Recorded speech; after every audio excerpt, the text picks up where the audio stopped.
may bagong pinipilahan ngayon. Sana all. Baka naman pinipilahan lang din. Dahil yung pares ay pinipilahan pa rin naman kahit hanggang ngayon. Viral ngayon ang isang vendor sa Marikina. Nako, dumayo na kayo doon.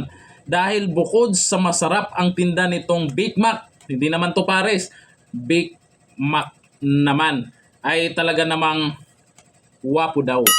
Sana all.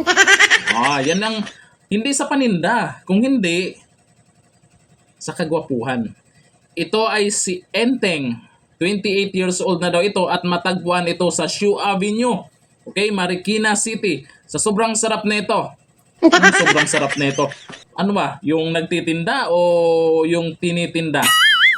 Sa sobrang sarap nito, yung paninda ay nakakapag-ubos lang naman ito ng 50 tubs.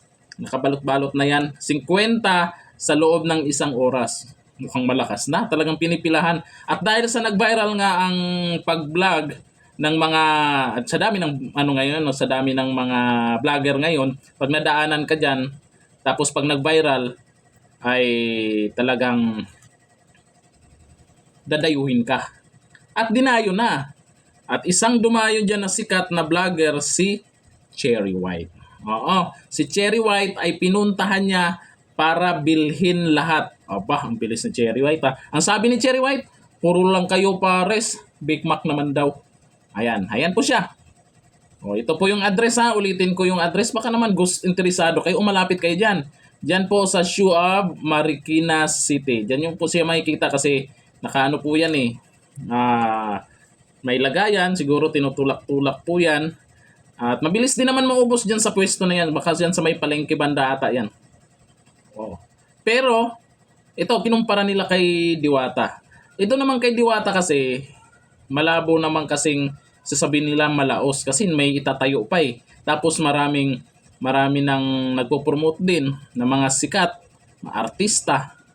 Ito, pwedeng magtulungan na sila. Itong iba kasi, pinagsasabong.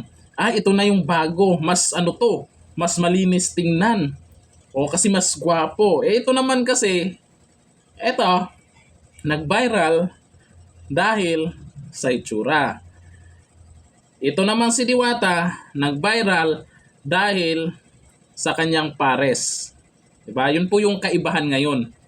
Pero kung magtulungan tong dalawang to, mas the best. Kasi yung iba, kinumpara agad, gusto ito agad yung kasi sa itsura viral dahil din sa mga vlogger. Ngayon kasi, sa panahon ngayon, more on social media na.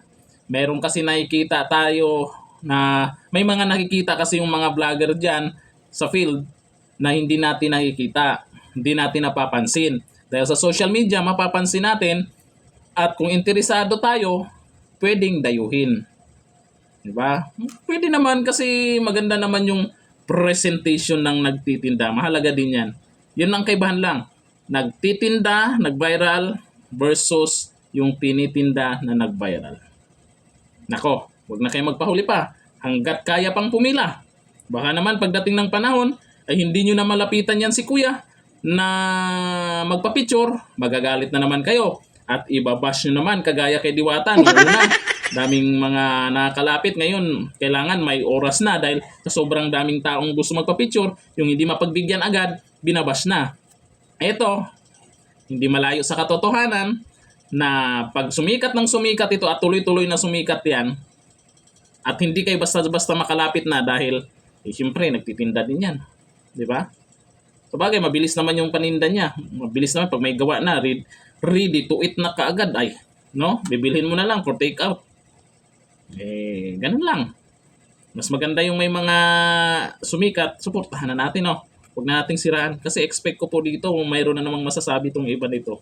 Mayroon na namang sasabihin dyan, masusunod na araw, pag sumikat ng sumikat yan, meron kayong mapapanood na mga vlogger na sisiraan din yan. Expect yan.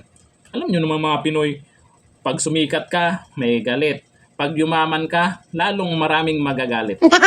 Dito na, thank you. Bye-bye.